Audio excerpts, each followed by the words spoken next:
অবশেষে কি বন্ধ হচ্ছে ৩ বছরেরও বেশি সময় ধরে চলা রুশ ইউক্রেন যুদ্ধ?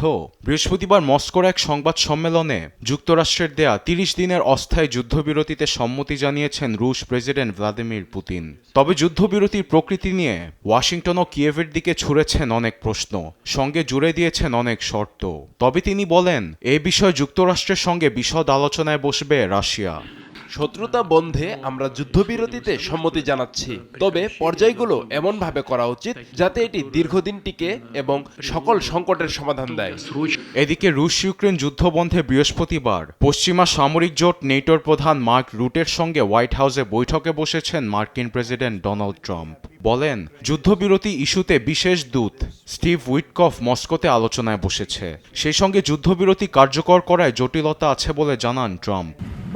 আমরা যুদ্ধবিরতি আলোচনার শেষ পর্যায়ে আছি, কিন্তু দখলকৃত অঞ্চলগুলো কার কাছে যাবে সেগুলো নিয়ে অনেক জটিলতা আছে। প্রক্রিয়াটি আসলে সহজ নয়, কিন্তু আমি খুশি রুশ প্রেসিডেন্ট যুদ্ধবিরতি বন্ধে সম্মতি জানিয়েছেন।